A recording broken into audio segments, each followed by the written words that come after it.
Rasanya Abel tidak rela berpisah dengan hari minggunya yang santai itu. Seharian kemarin, dia dan Alisa berada di rumah melakukan banyak kegiatan di rumah sehingga tanpa sadar sudah malam saja. Sekarang sudah Senin lagi. Seperti biasa, Senin pagi pasti akan menjadi jam sibuk bagi Abel.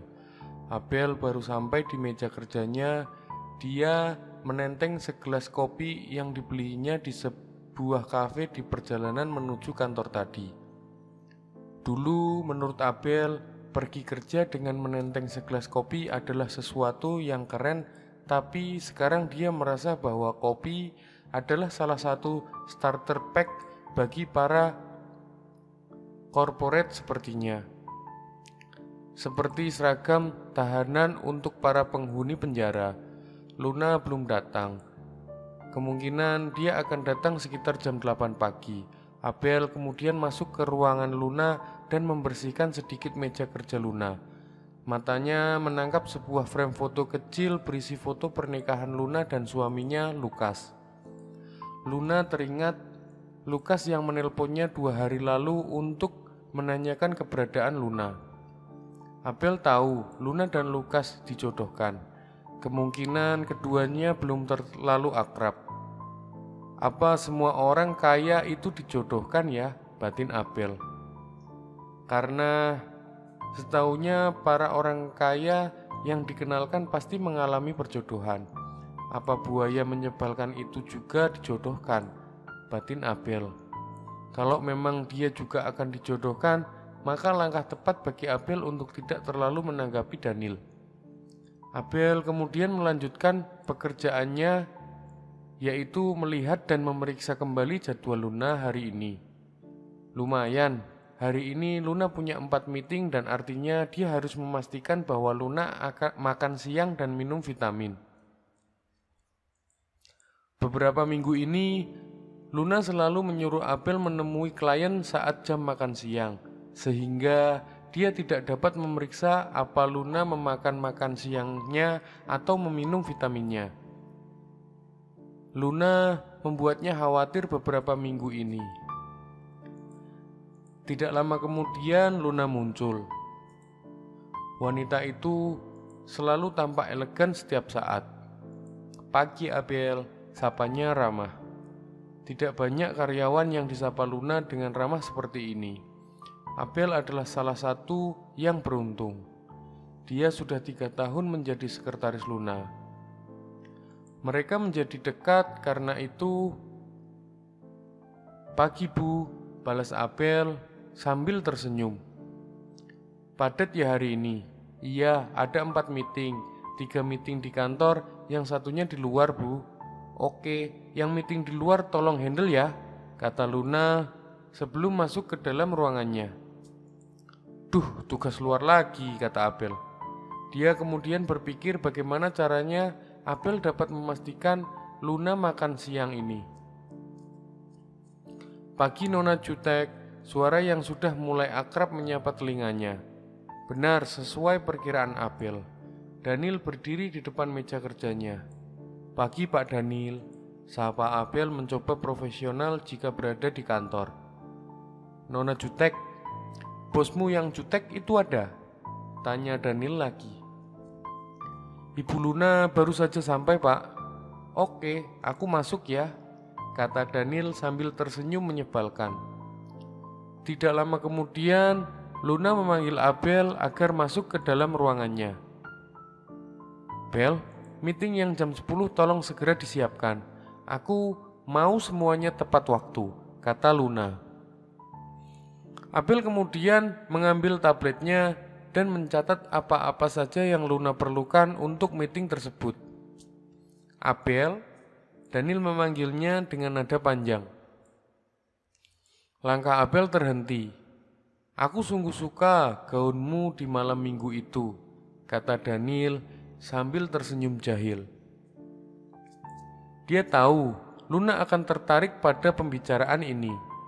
Dan benar saja, Luna sedang menatap Abel dengan tatapan menyelidik yang tajam. Abel, panggil Luna. Gaun apa? Tanya Luna lagi. Ah, itu. Dia pergi ke ulang tahun temannya di klub malam yang biasa aku datangi dan gaunnya. Daniel menggantung kalimatnya. Sangat seksi, lanjut Daniel dengan senyum jahil yang semakin merekah di bibirnya.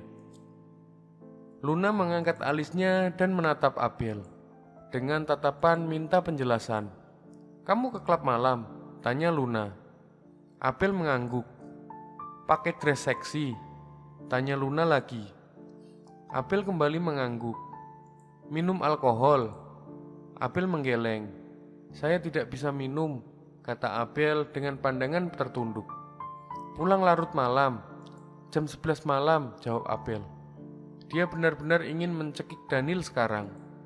Bisa-bisanya dia mengadu pada Luna. Pulang sama siapa? Tanya Luna, suaranya sudah melembut. Sama aku yang anterin dia, potong Daniel. Dia tersenyum bangga.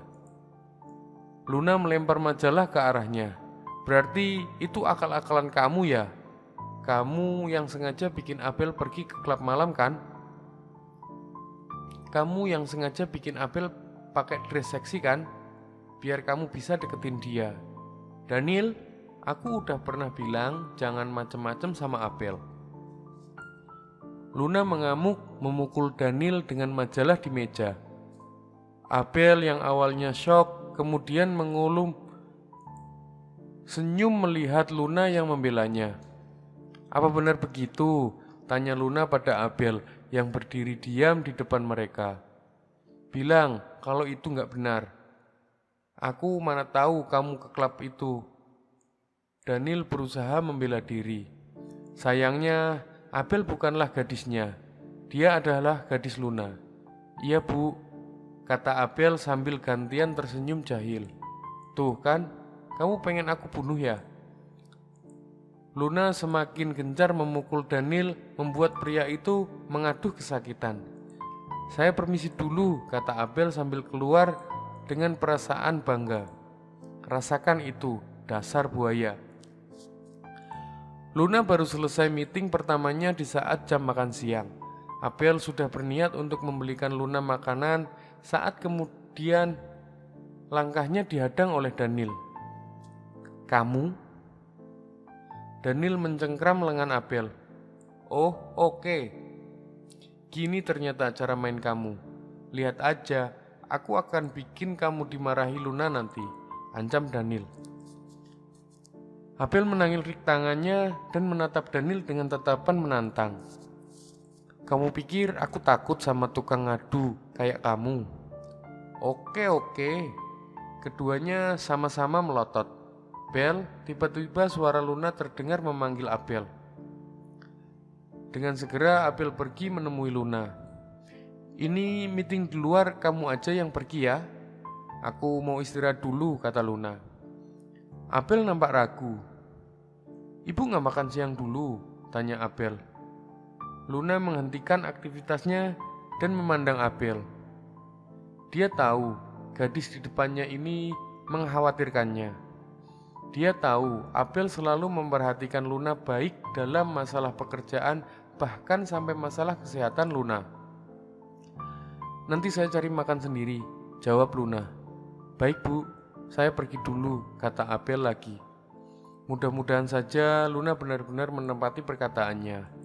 Ketika keluar dari ruangan, dia mendapati Daniel yang sedang sibuk dengan ponselnya yang masih berdiri di depan ruangan.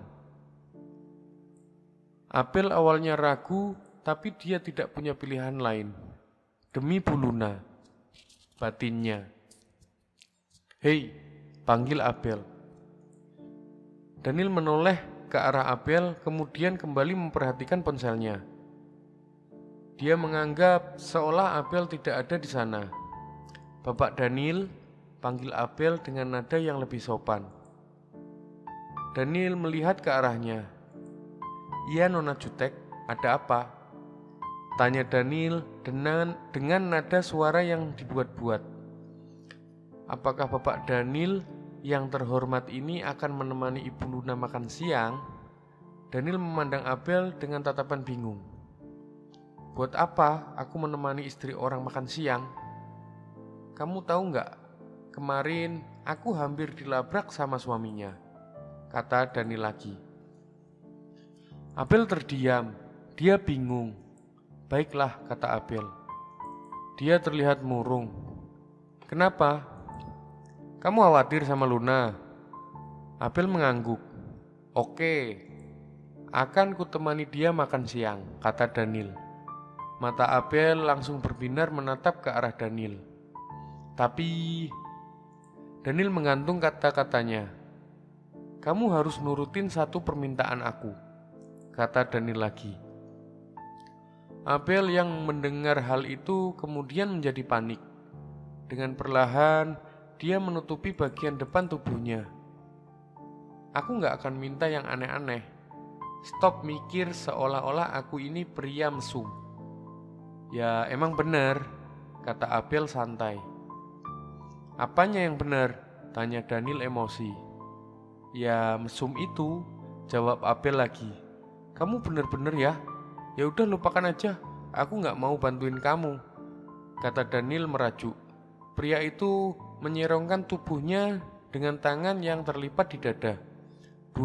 Bapak itu bukan anak kecil lagi, tolong sadar umur dan tampang. Tolong lakukan ini demi sahabat bapak sendiri, protes Abel. Mata Daniel membulat mendapat omelan dari Abel. Berani sekali anak ini mengomeli Daniel. Ya udah, satu syarat saja oke. Oke, akan saya turuti, yang penting bukan hal mesum, kata Abel. Daniel meliriknya dengan tajam. Janji? Tanya Daniel. Janji, ucap Abel sambil mengangkat kedua jarinya. Ya udah, tolong bantu ya. Saya udah harus berangkat meeting. Thank you, kata Abel sebelum berlari meninggalkan Daniel yang masih berdiri mematung di tempatnya. Kok kayak dia yang bos ya? Batin Daniel tidak terima. Abel duduk di samping Luna yang masih tertidur di UGD. Wanita itu pingsan setelah berhari-hari bahkan minggu tidak peduli pada dirinya sendiri. Abel setia menunggu Luna yang masih belum sadar juga. Walaupun kondisinya sudah stabil, tapi dia sepertinya memang sangat kelelahan. Selain itu juga, Abel merasa ada yang aneh dengan keluarga Luna, begitu juga suaminya.